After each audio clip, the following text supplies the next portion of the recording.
Hola, ¿qué tal? ¿Cómo están? Buenas tardes a todas, a todos quienes asisten de manera semanal a las sesiones que tenemos aquí por Zoom y bueno, por transmisión también por Facebook. Muchas gracias por estar el día de hoy aquí con nosotros. Antes de iniciar bueno, voy a presentar de manera general el tema que vamos a ver el día de hoy. Se llama Generalidades en Diálisis Peritoneal.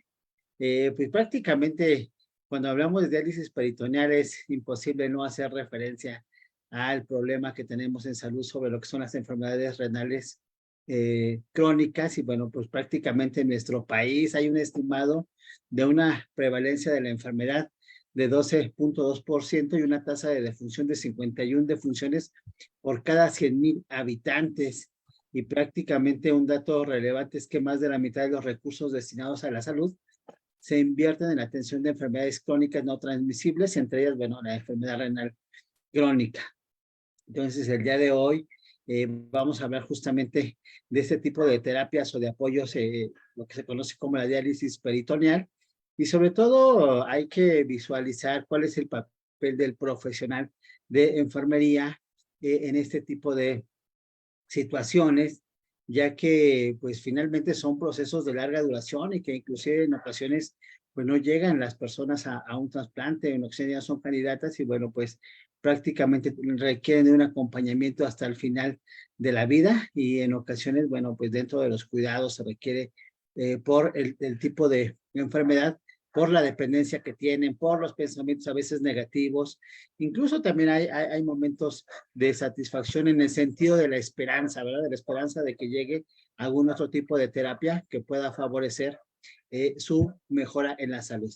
Entonces vamos a hablar justamente de este tema y bueno, pues esperamos ampliar el conocimiento sobre qué hacer en esta parte para mejorar calidad de vida, manejo quizá de dieta, la propia presión y el propio proceso de diálisis, ¿verdad? El día de hoy, para ello nos acompaña nuestro compañero Eduardo, el maestro Eduardo, muchas gracias por estar el día de hoy con nosotros en esta actividad académica.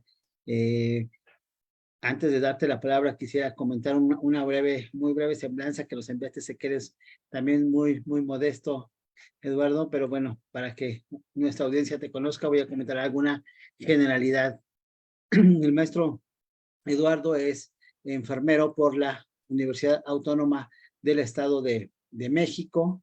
Él, su servicio social lo realizó en el Instituto Nacional de Ciencias Médicas y Nutrición Salvador Subirán. Él tiene una maestría en enfermería en cuidados críticos también por la Universidad Autónoma del Estado de México. Tiene una certificación nacional en equipos de respuesta en urgencias intradialíticas por la AMENAC. Él también está certificado en BLS y ACLS por la AJA y también cuenta con publicaciones. Maestro Eduardo Santiago Zúñiga, muchas gracias por estar el día de hoy con nosotros en esta actividad académica. También agradecemos tu tiempo que nos dedicas para fortalecer estos procesos de educación continua. Muchas gracias. Hola, buenas noches a todos. No, gracias a ustedes por el espacio.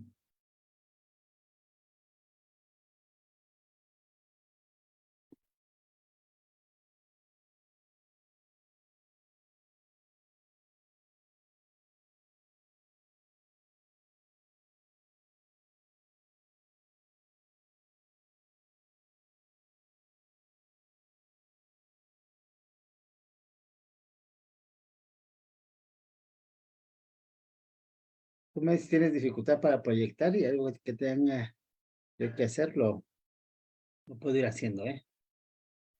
Ok, gracias. Usted me dice cuando iniciemos. Ya, si quieres ya transmitir, Eduardo, ya lo podemos hacer. Ok, bueno, les comparto mi pantalla.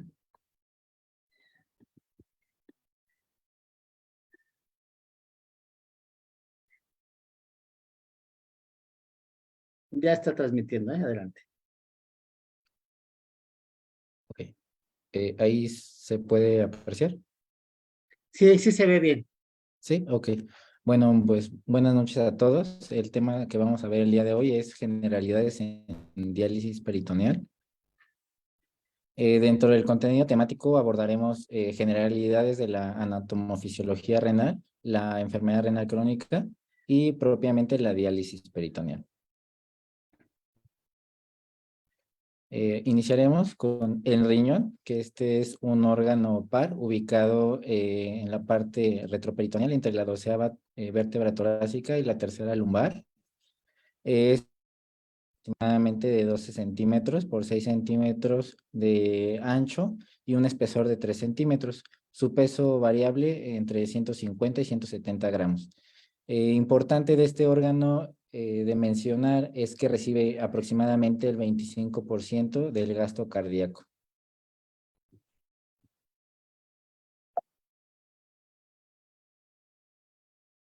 Dentro de las principales funciones del riñón, encontramos las de eliminación de desechos metabólicos y sustancias químicas, principalmente de productos nitrogenados. Regulación hídrica a través de la formación de orina, manteniendo la normovolemia. Regulación electrolítica y mineral de los principales electrolitos como sodio, potasio, cloro, calcio y fosfato. También interviene en la regulación ácido-base, manteniendo un pH entre 7.5 y 7.45, manteniendo el equilibrio entre los hidrogeniones y el bicarbonato. Interviene también en la regulación de la glicemia, de la glucosa, a través de la gluconeogénesis. Y una de las principales funciones más importantes del riñón son las funciones endocrinas y enzimáticas, las cuales intervienen en la regulación de la presión arterial a través del sistema de renina-angiotensina-aldosterona, mantiene la homeostasis del calcio a través de la producción de calcitriol y eritropoyetina.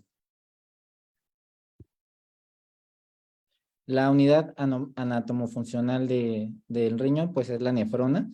Esta nefrona está compuesta por dos partes principalmente, la parte glomerular y la parte tubular.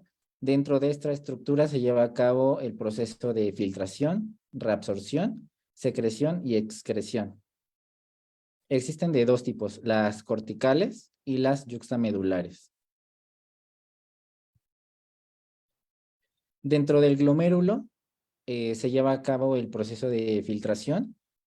Aquí en el glomérulo, bueno, en el riñón pasa aproximadamente 1.1, perdón, litros por minuto de sangre. De esa cantidad, únicamente por el glomérulo pasan 125 mililitros aproximadamente, a lo cual se le denomina tasa de filtrado glomerular. La tasa de filtrado normal en un individuo sano varía entre los 90 y 120 mililitros minuto por sobre 1.73 metros cuadrados, superficie corporal. ¿Cómo se estima este filtrado glomerular? Existen diferentes métodos dentro de los que los podemos clasificar como endógenos, exógenos e indirectos. Los más comunes y los que más utilizamos en la práctica clínica son los endógenos, a través de la depuración de moléculas como la creatinina, la urea, la cistatina y la inulina. Son los más comunes, los que más utilizamos. Existen marcadores exógenos, en los cuales principalmente se utilizan radiofármacos que se eliminan exclusivamente por riñón, con los cuales nos sirven como marcador para ver la funcionalidad de este órgano. Uno de los más comunes es el tecnesio 99. Estos radiofármacos se inyectan en el paciente vía intravenosa. El paciente está en el procedimiento alrededor de 2 a 4 horas en el que se inyecta el fármaco, se toman muestras tanto de sangre como de orina a las 2 y a las 4 horas para ver la depuración de este fármaco. Existen también métodos indirectos con fórmulas matemáticas como el MDRD y la fórmula de Cobb-Croft. Estos métodos no son tan confiables, ya que pues se requieren de otros elementos para poder estimar pues de manera concreta la filtración glomerular. Sin embargo, pues sí, se llegan a utilizar como estimadores. Estas fórmulas únicamente ocupamos la edad del paciente, el peso corporal y su nivel de creatinina sérica.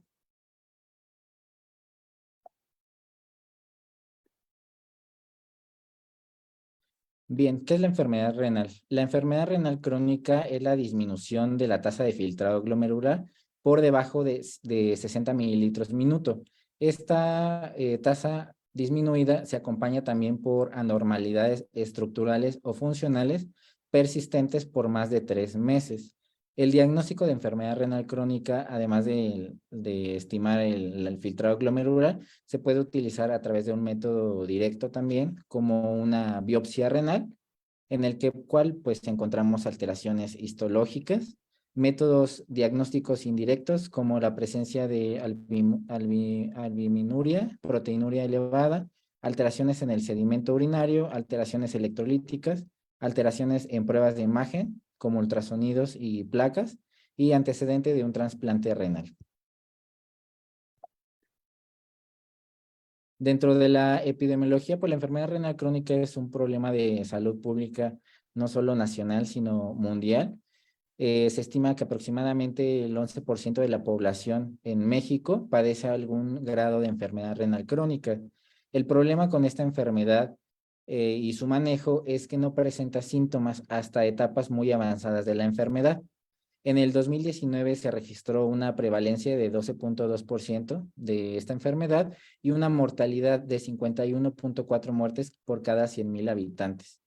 Es una enfermedad sumamente compleja, ya que requiere terapias de soporte renal y demás intervenciones multidisciplinarias. El gasto anual estimado en estos pacientes, de acuerdo a la Secretaría de Salud, por paciente al año invierte 163,020 pesos y el Seguro Social invierte 165,343 pesos. Esto es importante referir que es por paciente y por año. En el 2020, el IMSS reportó que atendió a 69,500 pacientes en terapia de soporte renal. Cabe destacar que en México no existe un consenso específico de la cantidad de pacientes con enfermedad renal crónica, ya que, como les comentaba, es una enfermedad silenciosa. Inclusive muchos de nosotros podríamos estar en algún grado de enfermedad renal crónica y no saberlo. De las terapias sustitutivas, principalmente es diálisis peritoneal y hemodiálisis, de acuerdo al Instituto Mexicano del Seguro Social, que es la institución con mayor derecho a audiencia en nuestro país, reporta que el 56% de los pacientes se encuentran en diálisis peritoneal y el resto, el 44%, en terapia de hemodiálisis. ¿Cuáles son los factores de riesgo para padecer enfermedad renal crónica? Pues existen factores de susceptibilidad como edad avanzada. La bibliografía nos menciona que a partir de los 40 años, perdón, hay una disminución de la masa renal. Al haber una disminución de la masa renal, pues también hay disminución de las nefronas de los riñones. También la historia heredofamiliar, bajo peso al nacer. Existen factores también de daño, de inicio y de daño directo, como enfermedades crónicas como la diabetes, mellitus, la hipertensión arterial, enfermedades autoinmunes, principalmente como el lupus, con actividad renal, alteraciones estructurales, infecciones sistémicas urinarias recurrentes, litiasis renal y nefrotoxicidad, principalmente por fármacos. Existen factores de progresión de los que encontramos proteinuria persistente, aquellos pacientes que tienen una enfermedad cardiovascular, como les comenté al inicio, este órgano recibe el 25% del gasto cardíaco. Entonces, cuando existen enfermedades cardiovasculares, pues este gasto se ve alterado, por lo cual la perfusión de este órgano también. Y la presencia de enfermedades crónicas no transmisibles mal controladas, como las que ya mencioné anteriormente. En México, la principal causa de enfermedad renal crónica, con un 44%, es la diabetes mellitus. En segundo lugar, con un 35%, la hipertensión arterial sistémica. En tercer lugar, las glomerulonefritis, con un 17%, y solo el 4% es de causas idiopáticas. El tratamiento pues deberá ser individualizado de acuerdo a las características de cada paciente. A manera general, pues principalmente van a cambios en el estilo de vida, principalmente en la alimentación. Estos pacientes deberán tener una dieta baja en sodio, aproximadamente de 2 a 3 gramos de sodio por día. Una dieta hipoproteica, esta debe individualizarse, pero generalmente es entre 0,8 a 1,2 gramos kilogramo por día. Deberá tener un índice de masa corporal adecuado, deberá mantener actividad física el paciente. En el caso de que presente enfermedades crónicas como diabetes, hipertensión arterial, deberán estar controladas. Una presión arterial por debajo de 130/80, control de la diabetes con una hemoglobina glucosilada no mayor a 7% y una glicemia de 140 miligramos sobre decilitro. También deberá haber un control lipídico. Y el tratamiento de soporte, encontramos 3 tipos de terapia. El trasplante renal, que sería lo ideal, que el paciente con esta enfermedad pudiese pasar de primera instancia a un trasplante. Sin embargo, pues la demanda de este órgano es muy alta y nuestra cultura de donación de órganos también es muy pobre. Entonces, generalmente los pacientes con esta enfermedad se encuentran en diálisis peritoneal o en tratamiento de hemodiálisis. Para fines de esta plática abordaremos únicamente a la terapia de diálisis peritoneal. ¿Qué es la diálisis peritoneal? La diálisis es una técnica extrarrenal que emplea la membrana peritoneal como medio de depuración para hacer también equilibrio hidroelectrolítico a través de principios físico-químicos.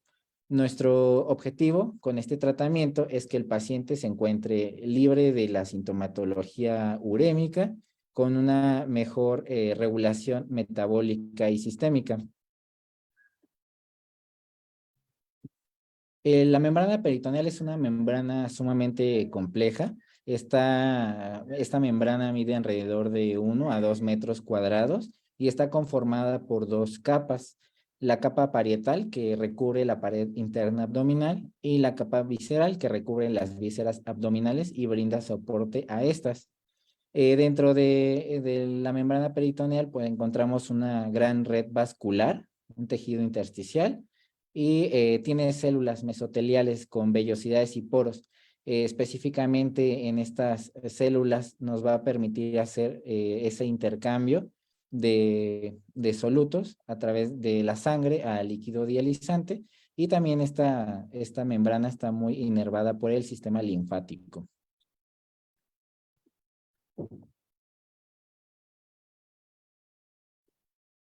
En los poros que les comentaba que nos va a permitir hacer este proceso de diálisis, encontramos 3 tipos de poros.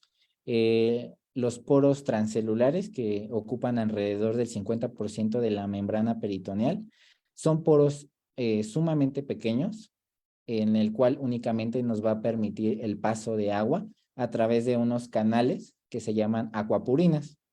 Los poros pequeños ocupan alrededor del 44% en esta membrana y nos va a permitir el transporte tanto de agua como de electrolitos, iones, moléculas de pequeño a mediano peso molecular, y los poros grandes, que ocupan el porcentaje más bajo en esta membrana peritoneal con un 6%, además de lo antes mencionado, dejará pasar, además de agua, iones, moléculas pequeñas y de mediano peso molecular, también macromoléculas como son las proteínas. En estos pacientes es muy importante la alimentación, ya que además de la depuración, no solo de toxinas urémicas, también se pierden muchas proteínas, por lo cual este aspecto nutricional deberá ser sumamente cuidado en estos pacientes.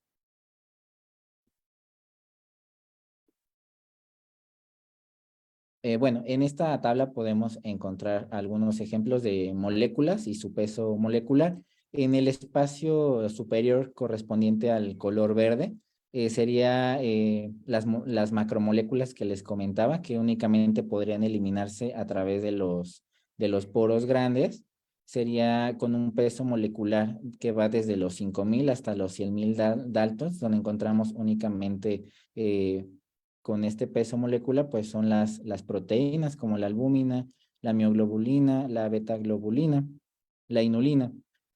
De color azul y de color rosa encontramos a las moléculas que van de peso pequeño a mediano peso molecular. en las que pues encontramos a las principales moléculas que urémicas que se eliminan a través de la diálisis, como la creatinina, la urea, el ácido úrico, y también electrolitos que son de muy bajo peso molecular, como el sodio, el potasio y el fósforo.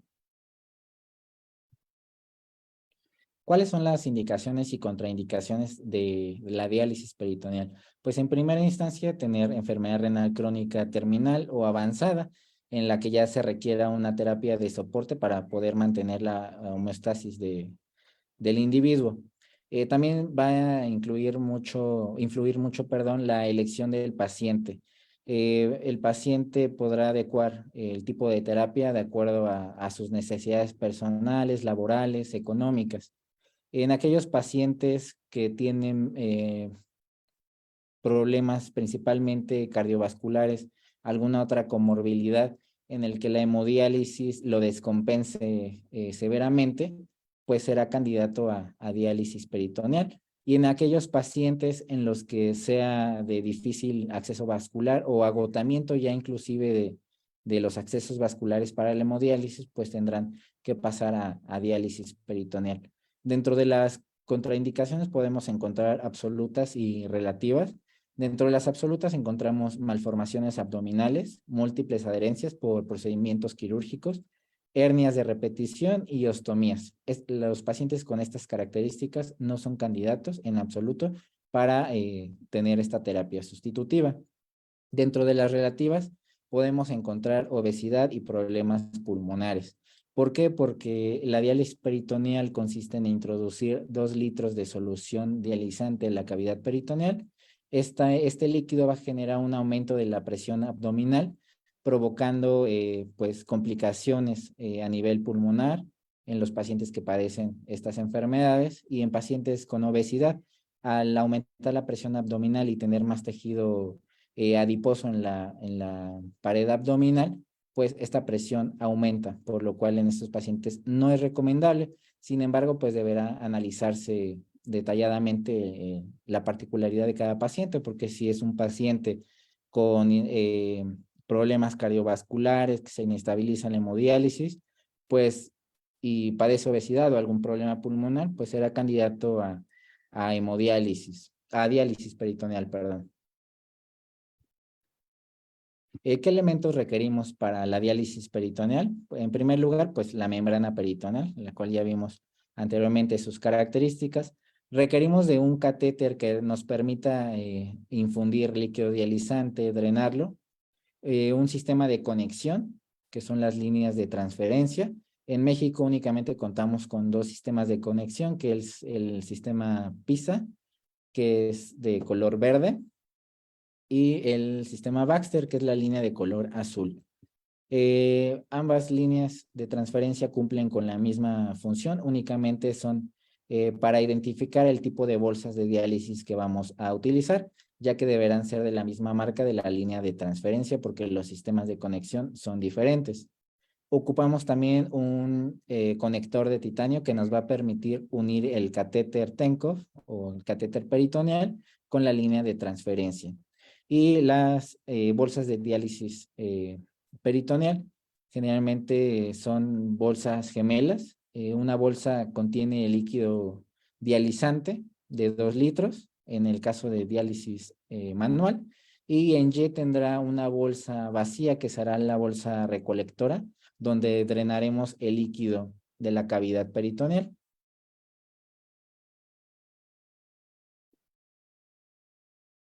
Los tipos de catéteres de diálisis peritoneal, pues ha habido de muchos tipos, se han evolucionado con el paso del tiempo, que van desde rígidos, flexibles,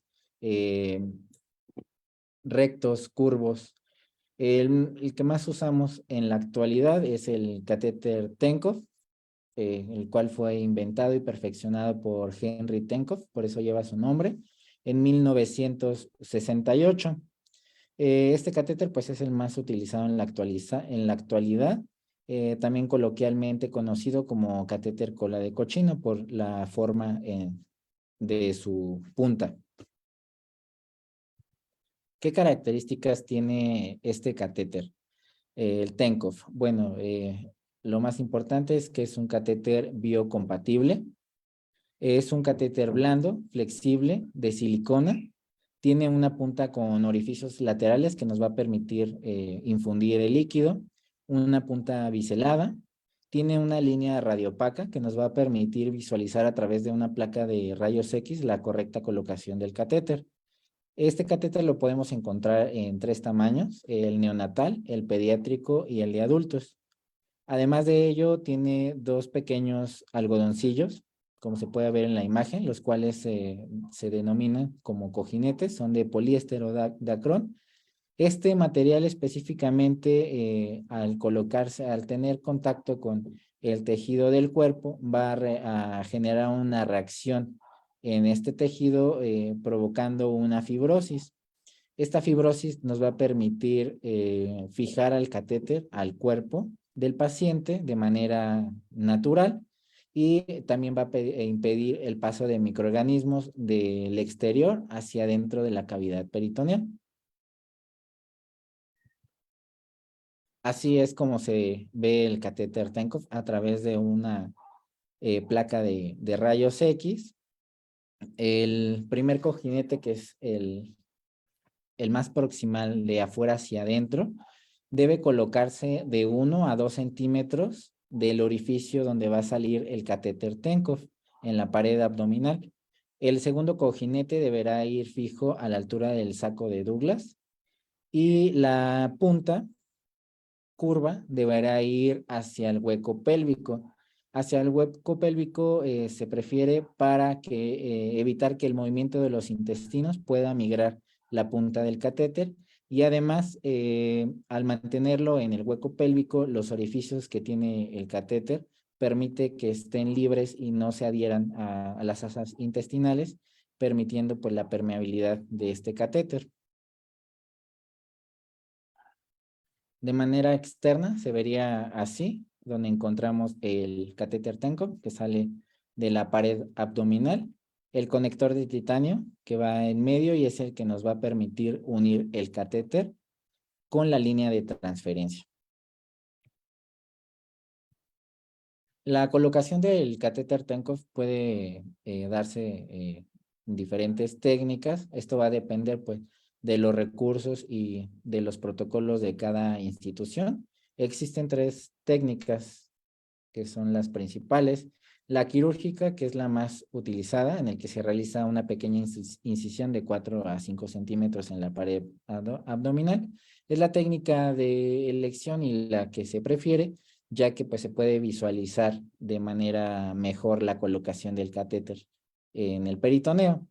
La técnica percutánea también es muy utilizada en algunas instituciones porque pues requiere de menos costos. Sin embargo, pues también implica mayores riesgos porque es colocar el catéter a ciegas.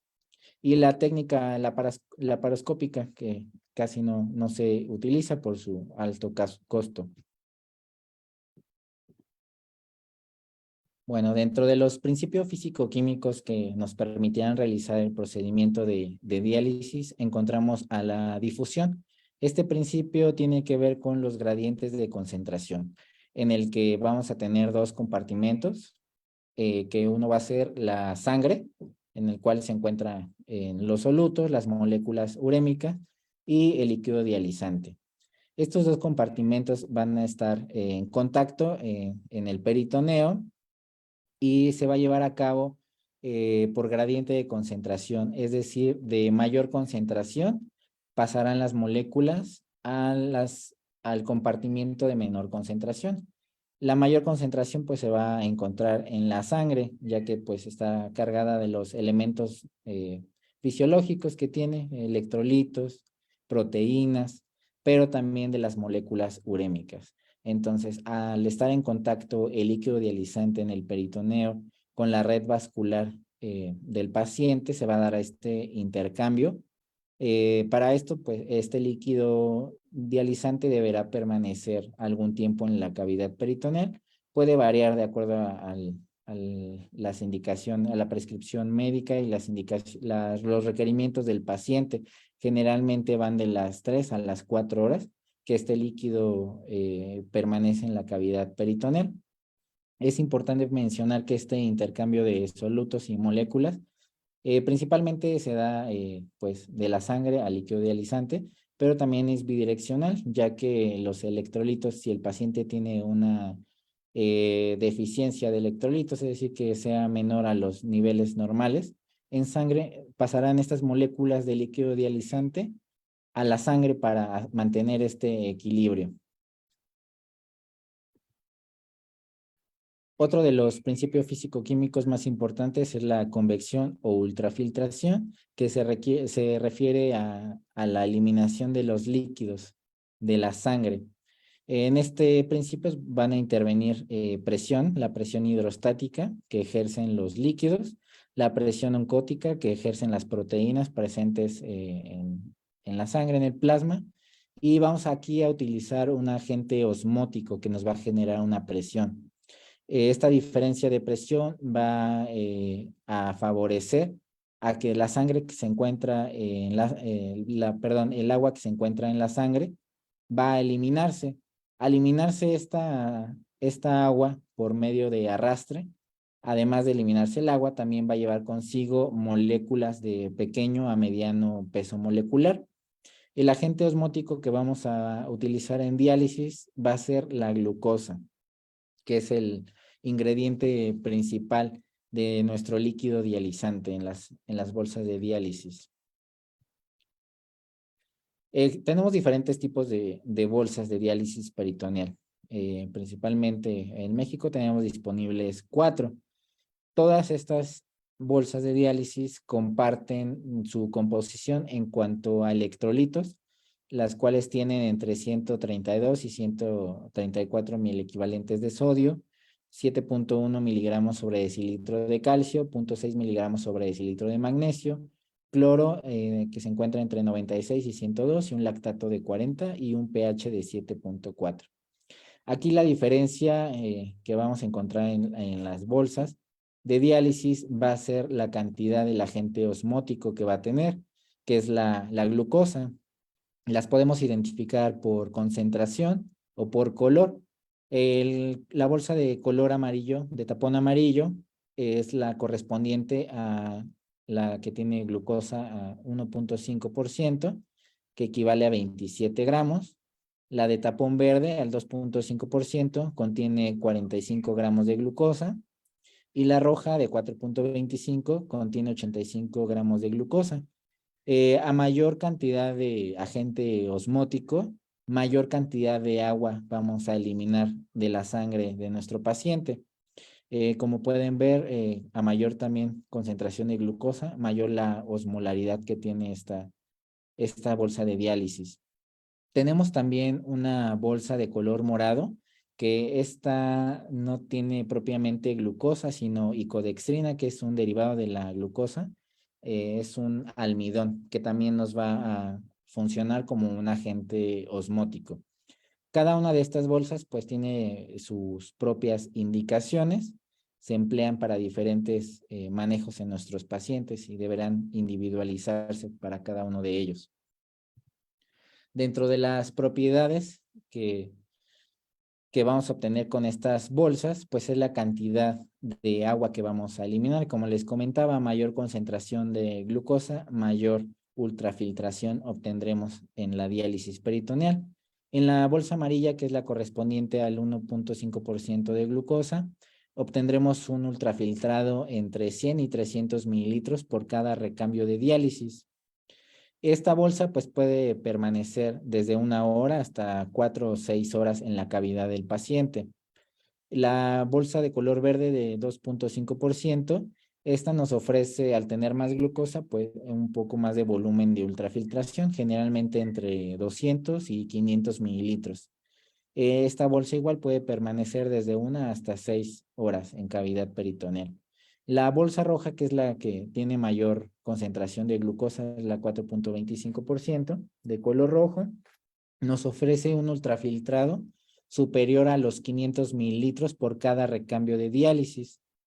Es muy importante mencionar que al tener una mayor concentración de glucosa, no debe permanecer tanto en la cavidad peritoneal por 2 razones. Esta concentración tan alta de glucosa puede irritar al peritoneo, lastimándolo, Y además también el curso de la glucosa en el cuerpo a mayor tiempo, menor eficiencia de ultrafiltración, por lo cual se recomienda que no rebase la hora de permanencia en la cavidad peritoneal.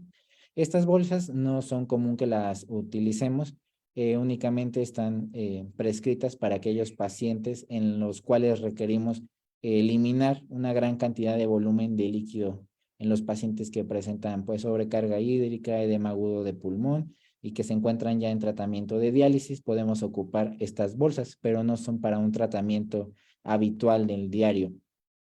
La bolsa de codextrina de color morado, que está al 7.5%, igual tiene una alta concentración de este agente osmótico. La ultrafiltración que esperamos por cambio igual es superior a los 500 mililitros. Y este derivado de la glucosa requiere un mayor tiempo para poder realizar correctamente el objetivo de ultrafiltración. Esta bolsa generalmente se deja de 6 a 8 horas y se prefiere que sea nocturna por la cantidad de tiempo que va a permanecer en la cavidad del paciente.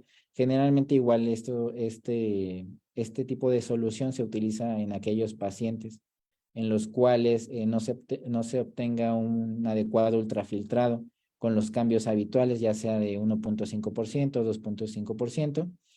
Se mantiene el paciente realizándose cambios de concentración normal de 1.5% durante el día, y en la noche, para ayudarle al ultrafiltrado, se le puede prescribir una bolsa de codextrina.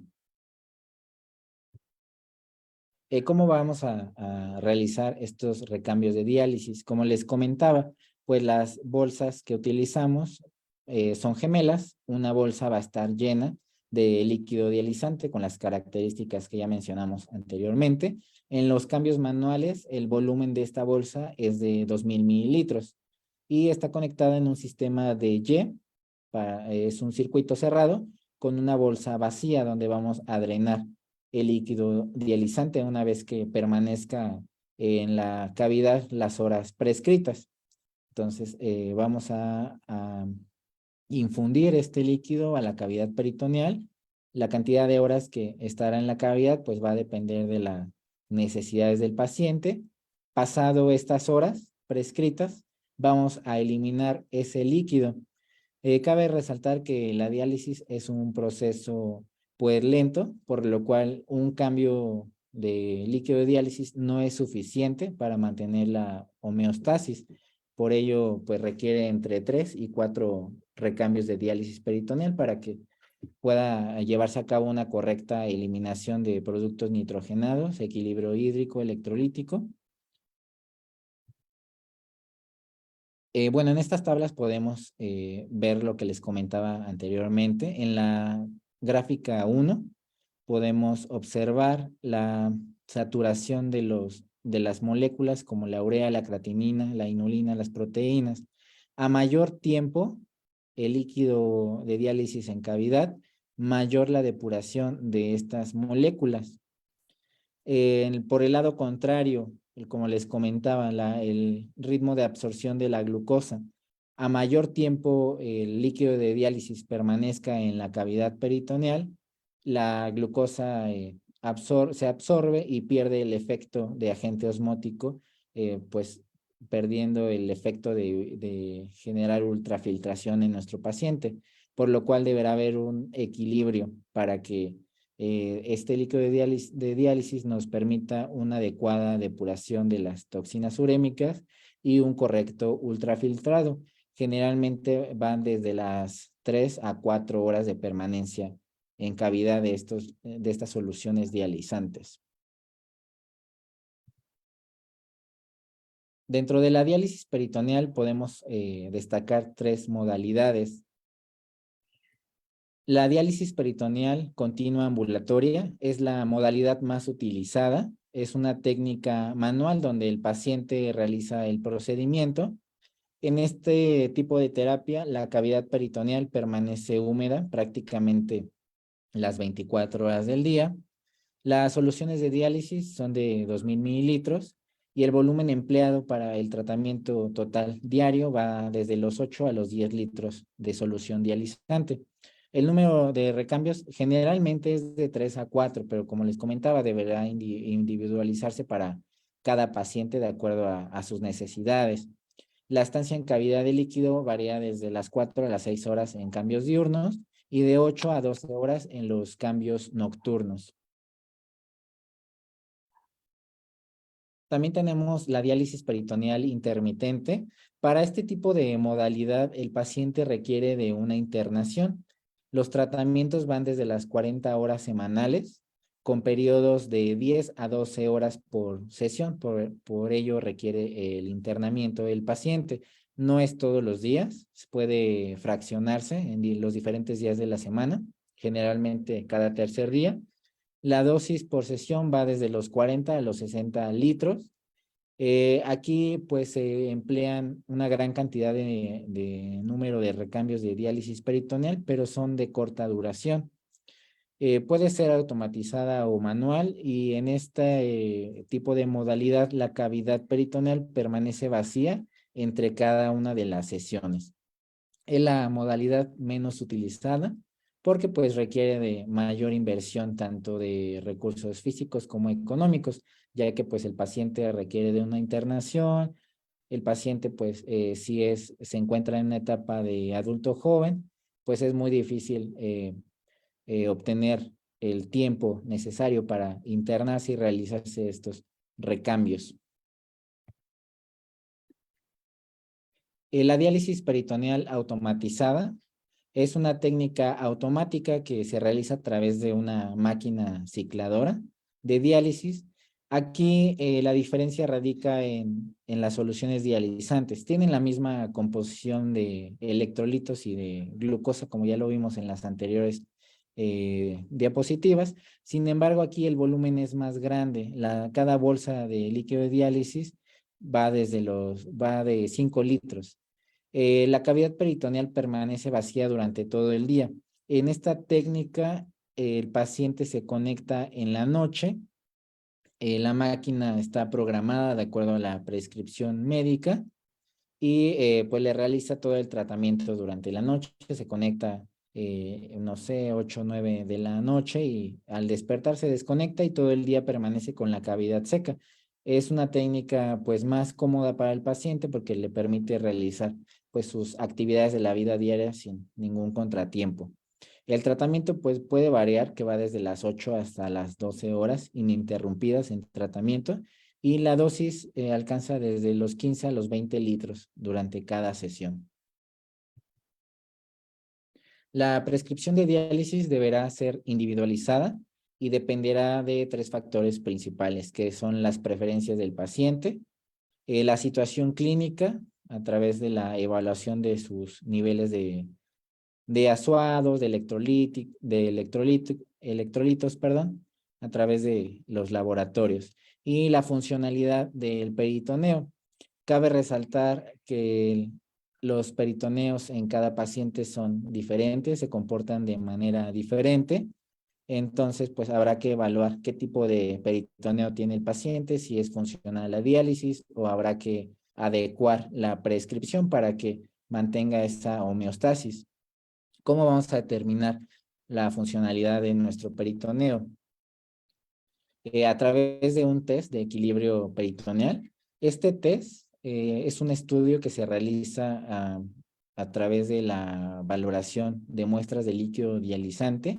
Sus objetivos son evaluar y monitorizar el funcionamiento de la membrana peritoneal en el tiempo y nos ayuda a establecer las características del peritoneo y por ende planificar el tratamiento dialítico ideal para ese paciente. Sus indicaciones para realizar esta prueba son después de un mes de inicio de la terapia de soporte renal, cada 6 a 12 meses de acuerdo a los protocolos de cada institución y muy importante realizarlo 4 meses posterior a un evento inflamatorio infeccioso. ¿Por qué? Porque cuando ocurre un procedimiento infeccioso en la cavidad peritoneal, pues cambia su estructura, su morfología. Como les comentaba, tenemos 3 tipos de poros. Entonces, puede haber una lesión, una cicatrización que disminuya la cantidad de estos poros y por ende, pues merme la calidad de diálisis, por lo cual cada que el paciente tenga un proceso infeccioso inflamatorio, deberá realizarse este estudio para validar si la prescripción dialítica que ya tenía todavía es adecuada para él.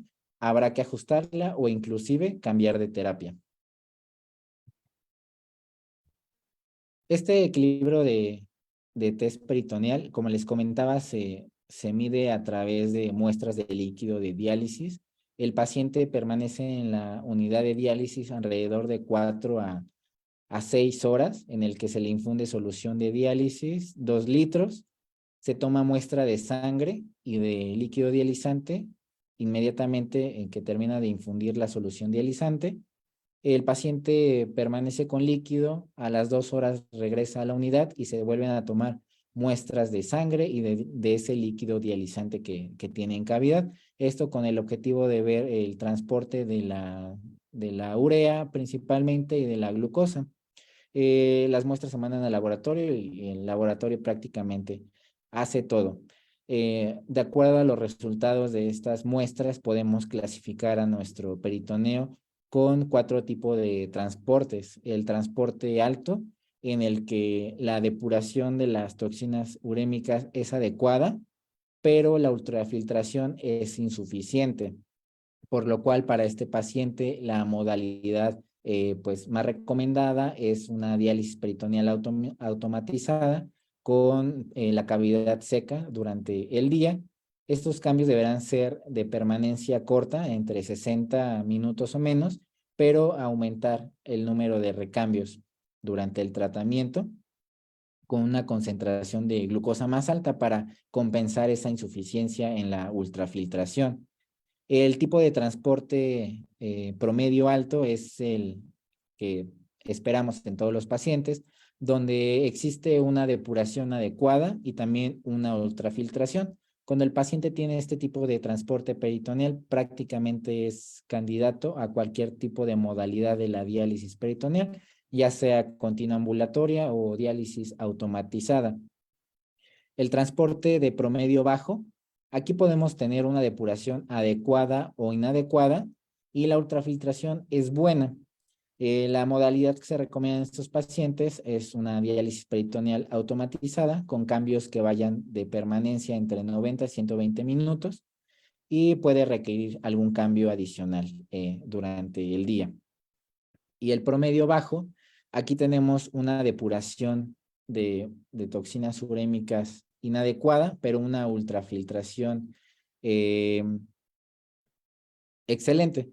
En estos pacientes, pues habrá que ajustar la diálisis a una dosis de más recambios y cambios más prolongados.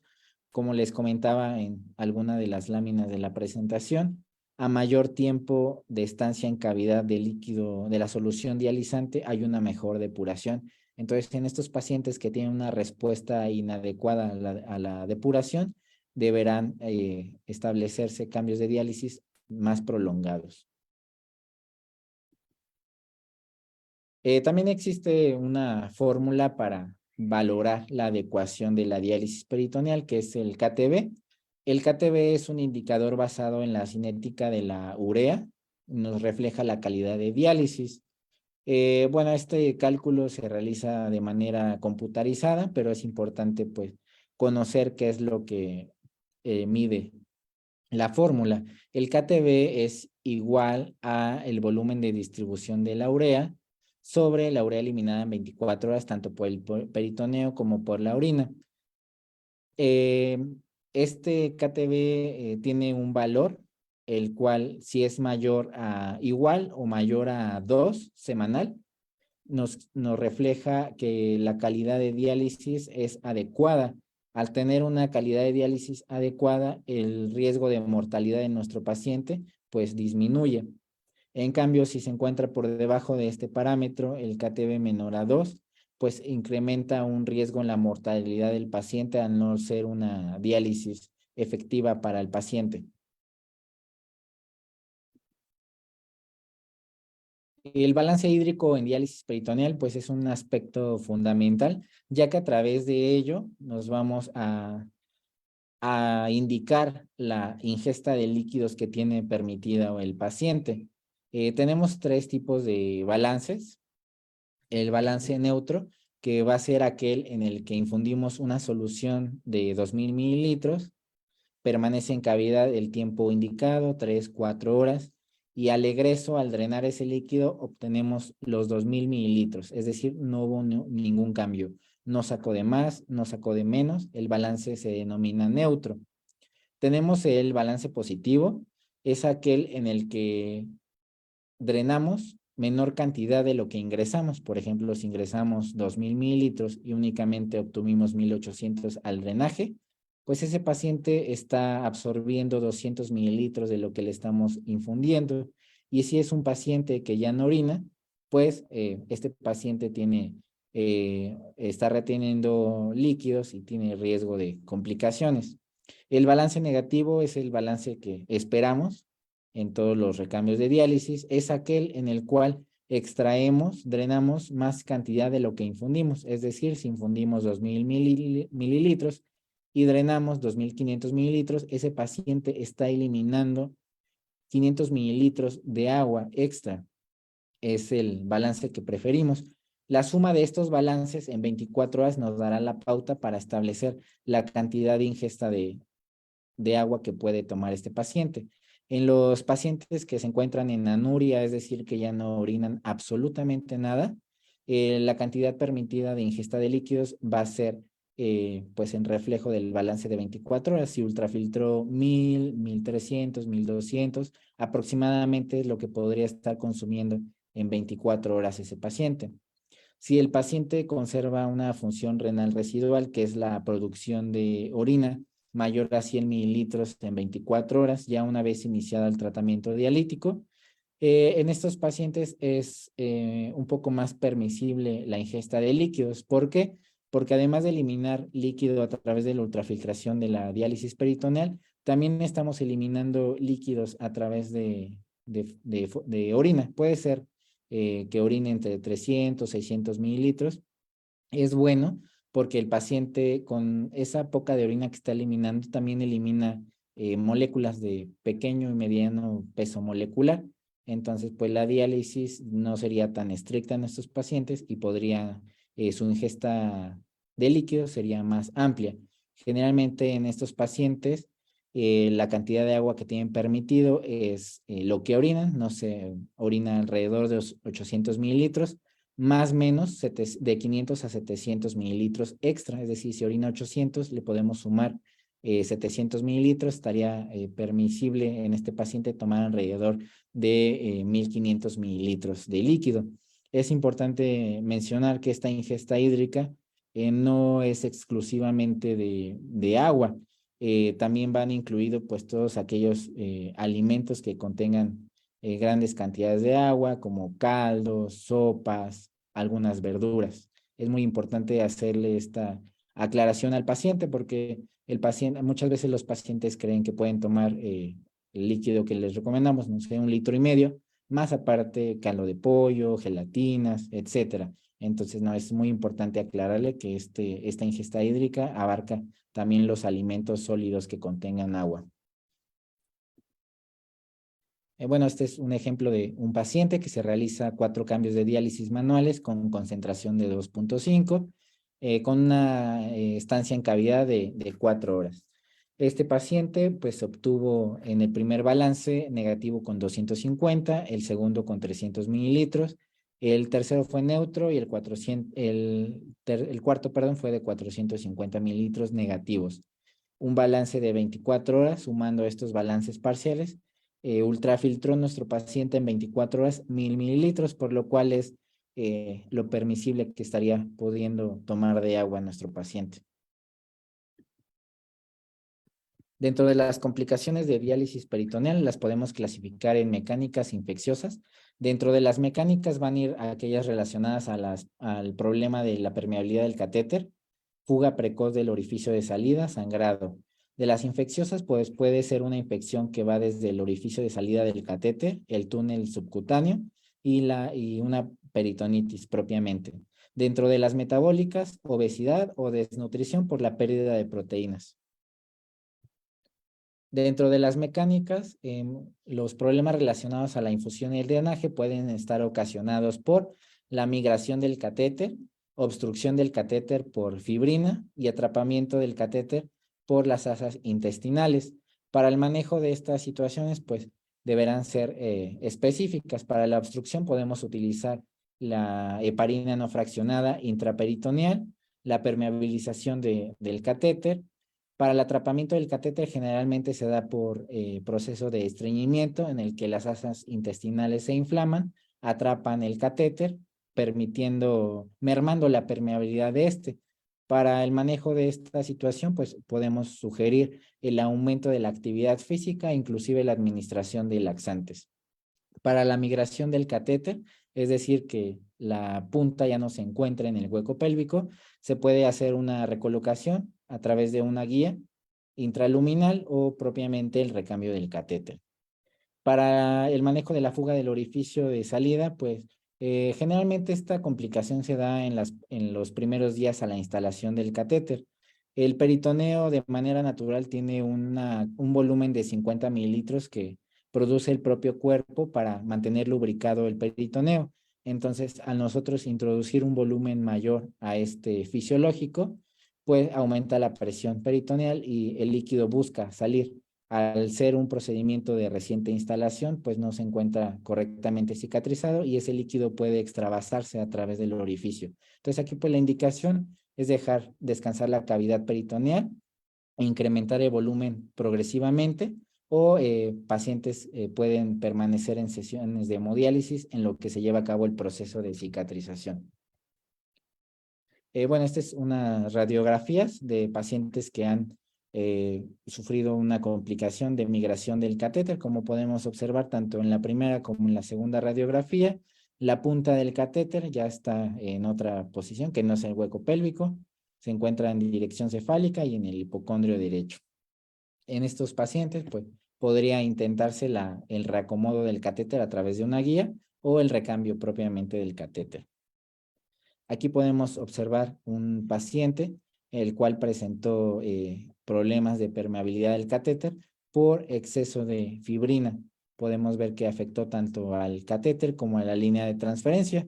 Aquí pues se puede extraer esas vainas de fibrina directamente con una jeringa, permeabilizar el catéter con solución dializante y utilizar anticoagulantes como la heparina no fraccionada. Dentro de las infecciosas, podemos encontrar, como les comentaba, desde una infección del orificio de salida, del túnel donde se conecta del exterior del catéter hacia el peritoneo y una peritonitis propiamente. Pues el manejo va a depender de cada paciente. Generalmente, si es del orificio de salida, se utilizan antibióticos intravenosos y cremas tópicas. Se toma una muestra de cultivo para determinar cuál es el microorganismo específico y ajustar el antibiótico. La curación en este caso se recomienda cada 12 horas. Para el manejo de la peritonitis, bueno, para diagnosticar la peritonitis se establece a través de una tríada sintomatológica que es el dolor abdominal intenso, el líquido de diálisis turbio. Generalmente el líquido de diálisis normal esperado es de un color amarillo claro similar al de la orina. Entonces, cuando este líquido cambia estas características, podríamos sospechar de una infección y pues también puede aparecer signos de procesos infecciosos como fiebre. Aquí, cuando el paciente presenta una peritonitis, tenemos que tomar una muestra de ese líquido para un conteo celular y cultivo. Se diagnostica peritonitis con una leucocitosis mayor a 100 células o mayor del 50% de polimorfonucleares.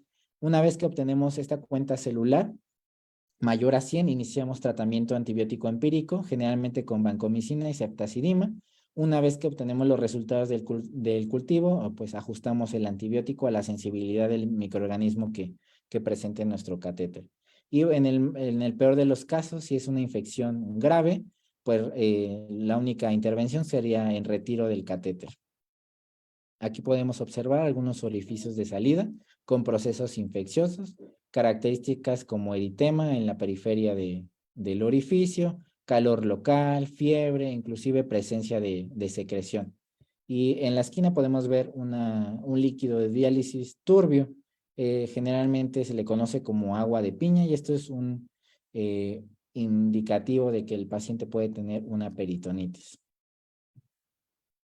Dentro de las intervenciones de enfermería en la diálisis peritoneal, realmente pues la más importante es la educación al paciente. Nosotros como el profesional de enfermería tenemos la responsabilidad de entrenarlo en el manejo de la diálisis peritoneal, porque el objetivo de esta terapia es que el paciente sea independiente y que él se haga completamente cargo de su tratamiento, por lo cual nosotros somos los responsables de llevar a cabo este entrenamiento. No solo es del proceso de conexión, desconexión, sino todo lo que conlleva, desde aspectos teóricos, prácticos, anatomofisiología. Es una serie de intervenciones que inclusive requerimos de intervenciones multidisciplinarias como psicología, nutrición y pues el área médica. Nosotros como enfermeros pues somos el personal que estamos más tiempo con el paciente, entonces dependerá mucho de lo que nosotros eduquemos en el paciente, la calidad con el que el paciente realice el procedimiento. Y eso sería todo. No sé si tengan alguna duda. Maestro, muchas gracias. Hiciste un recorrido bastante interesante, bastante general, pero con muchos aspectos de relevancia, sobre todo en los cuidados que llevamos a cabo como profesionales de enfermería. Está recibiendo algunos saludos aquí por Zoom y también por Facebook. Y en lo que escriben algunas preguntas, yo tengo algunas, voy aprovechando el espacio. Voy a empezar de lo general a lo particular. Tú hablabas de algunos marcadores de filtrado glomerular, sobre todo para hacer diagnóstico, y también hablabas de un chequeo que deberíamos de hacer todos. ¿Qué tan viable es este chequeo en el sentido de que pues son procedimientos que tienen que ver con, entiendo, con muestras y en la institución de salud de repente está cargado la consulta o pues de alguna manera, sí, las citas, ¿no? Entonces, dos cosas ahí. ¿Qué tan viable es y cada cuándo es lo recomendable hacerse un chequeo?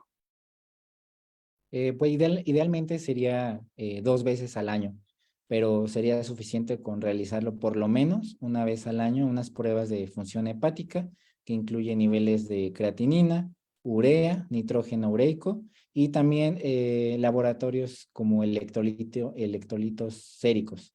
Sería como que lo ideal una vez al año. Como les comentaba, es una enfermedad silenciosa. Podemos tener factores predisponentes a esta enfermedad, no saberlo o inclusive ya estar en alguna etapa de esta enfermedad y no saberlo. Por eso es muy importante realizar estas mediciones, principalmente lejos de ir directamente a las pruebas de función hepática, también tomar algunas otras medidas como vigilar nuestra presión arterial, podemos ser hipertensos también sin saberlo, medirnos la glucosa capilar, inclusive pues son medidas que previo a tomar laboratorios podemos estar vigilando. Muchas gracias, maestro. Aquí en Facebook nos pregunta MKLS, ¿es cierto que la diálisis con máquina desgasta? Me, Supongo que hay que decir más que la manual, y lo otro es decir que la diálisis con máquina saca más toxinas que la manual.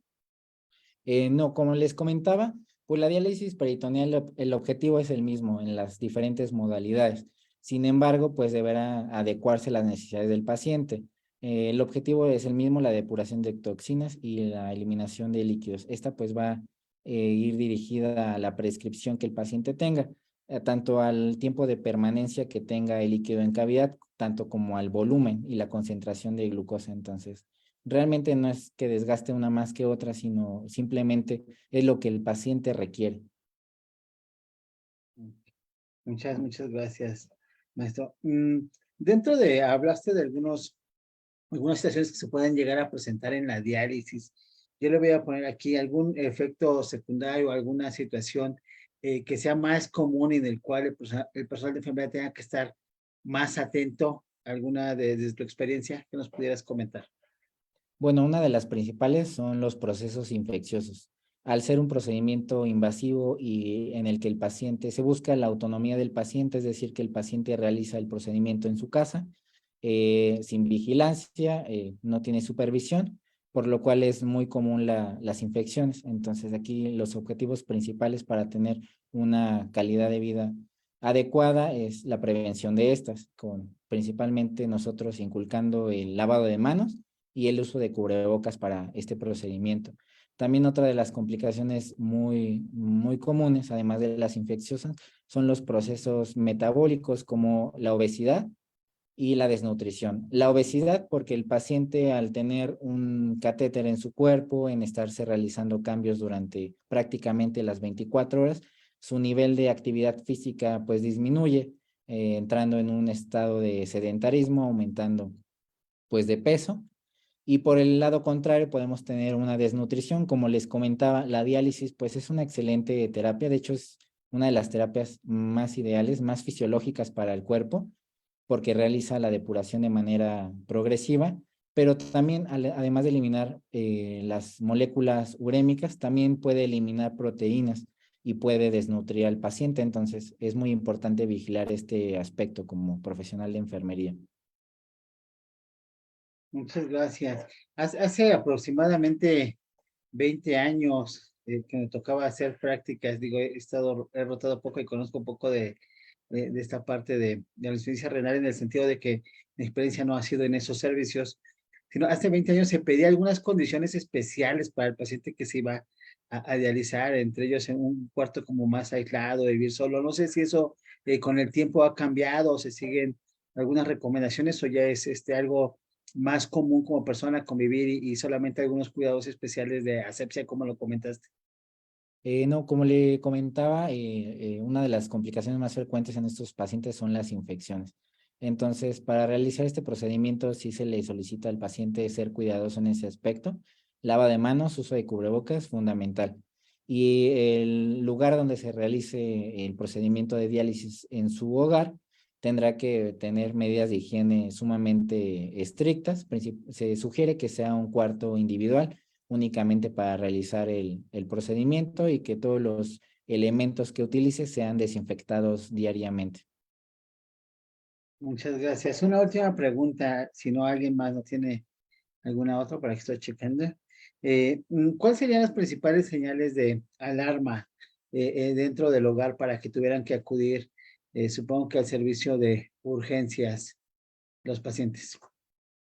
Bueno, podría ser la presencia de fiebre, dolor abdominal, líquido turbio que nos indicarían una eh, probable proceso infeccioso del peritoneo. Y también uno de los elementos muy importantes que les comentaba dentro de la presentación es el balance hídrico. Bueno, Muchas veces nuestros pacientes no tienen como claro este aspecto y podría estar ultrafiltrando mucha cantidad de líquido y el paciente podría decir, ah, pues es bueno que esté sacando líquido, pero también debe haber un equilibrio porque también el exceso de ultrafiltración podría condicionarlo a una hipotensión.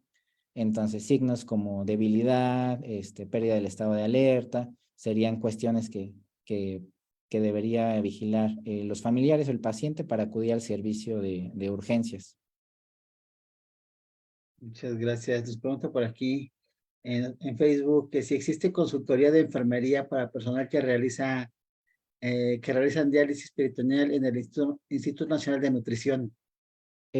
Formalmente no, como tal, aunque sí lo realizamos. En el instituto tenemos el área en la unidad metabólica, un área exclusiva de diálisis peritoneal, en donde abordamos a los pacientes, atendemos tanto a pacientes hospitalizados, haciéndoles su tratamiento dialítico, pero también tenemos un área específica para el entrenamiento de los pacientes ambulatorios. Una vez que se diagnostica y se les instala el catéter en el instituto, se citan con nosotros a un curso de entrenamiento que dura entre 1 y 2 semanas, de acuerdo a la capacidad de aprendizaje del paciente, donde pues explicamos todo, las generalidades desde anatomofisiología, solicitamos interconsulta con el área de psicología, porque finalmente pues es una enfermedad muy compleja que requiere también una intervención psicológica.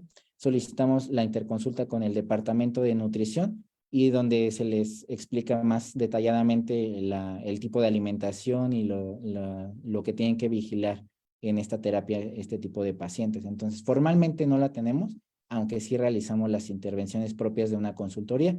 Le damos seguimiento a nuestros pacientes de cada 6 meses para evaluar sus condiciones y a través de la consulta externa, únicamente por ahora en el aspecto médico. Muchas gracias, maestro. Por aquí está recibiendo algunos saludos en Facebook y aquí en el Zoom también te saluda Leti Martín de Cervantes de Tlaxcala, Julia Torres de Guanajuato, Leti Lara desde la Ciudad de México, aquí también Leticia Sarmiento desde Puebla. Y María Guadalupe Esparza nos pregunta, es una intervención muy valiosa de enfermería en el cuidado y enseñanza de los pacientes. Felicidades. Maestro, muchas felicidades. Si alguien ahorita no tuviera alguna pregunta más, yo te quiero agradecer esta sesión, la verdad también, igual que todas las que hemos tenido, bastante completa, bastante integradora, y te quiero compartir una constancia virtual misma que te haremos llegar por medios electrónicos. Dice el Centro Internacional de Formación Científica y Profesional, la Asociación Mexicana de Educación en Enfermería, el Colegio Mexicano de Producción y Difusión Científica en Salud y la Asociación Mexicana de Enfermería de Práctica Avanzada otorgan la presente constancia al maestro Eduardo Santiago Zúñiga por su participación como ponente en la sesión académica titulada Generalidades en diálisis peritoneal, que se realizó de manera virtual con transmisión a nivel internacional en vivo por Facebook, con sede en la Ciudad de México el día 10 de octubre de 2023. Muchas gracias, maestro, por esta excelente presentación. Sigue recibiendo algunas felicitaciones. Antes de que nos hagas una conclusión, si me permite, si voy a ocupar este espacio para hacer una difusión de una actividad académica, así muy rápido en lo que empiezas. ¿Qué nos pudieras dejar como último mensaje? ¿Te parece? Bueno, Antes de cerrar, quiero compartirles dos actividades que estamos teniendo para el mes de noviembre programadas, que es un BLS-ACLS, el 16 y 17 de noviembre, y 18 y 19, por si alguien está interesada o interesado, con mucho gusto pueden asistir, se pueden poner en contacto con nosotros y hacemos su registro para que llegue. Es un entrenamiento pues bastante práctico, interesante, donde se fortalecen competencias para el profesional de enfermería. Y otra actividad que tenemos es un módulo de argumentación en escritos científicos publicables dirigido a enfermería. Este lo está promocionando el Colegio Mexicano de Producción y Difusión Científica en Salud. Esta actividad es virtual también los días lunes de 18 a 21 horas, del 6 de noviembre al 18 de diciembre. Son 7 sesiones y el maestro, bueno, pues tiene una amplia experiencia, es el maestro Felipe Maya Bernal, es maestro en comunicación con medios virtuales, profesor investigador de la UAM Xochimilco, del Departamento de Teorías y Análisis, también es consultor de proyectos digitales de alta complejidad para el sector privado y público y es profesor investigador de la maestría en diseño y producción editorial. Ahí está el número de contacto, el 56-33-33-19-67, para quien esté interesado, igual puede asistir. La constancia, como siempre, también se las vamos a hacer llegar a los grupos en el cual están registrados. Maestro Eduardo, muchas gracias nuevamente por esta participación. ¿Cuál sería tu última reflexión antes de cerrar esta transmisión con la que nos quisieras dejar? bueno, antes que nada, muchas gracias por el espacio, maestro, un gusto. Bueno, como reflexión, me gustaría compartir con ustedes que como profesional de enfermería tenemos una gran responsabilidad con los pacientes. Como les comentaba, somos el personal que mayor tiempo pasa con el paciente, el profesional que conoce más al paciente, inclusive más que otro profesional. Nos damos cuenta de muchas cosas. Entonces, lo que nosotros reflejemos en nuestros pacientes, nuestras intervenciones, tienen un impacto muy grande en nuestros pacientes. Entonces, pues siempre trabajar con la mejor disposición, brindando calidad, trato humano.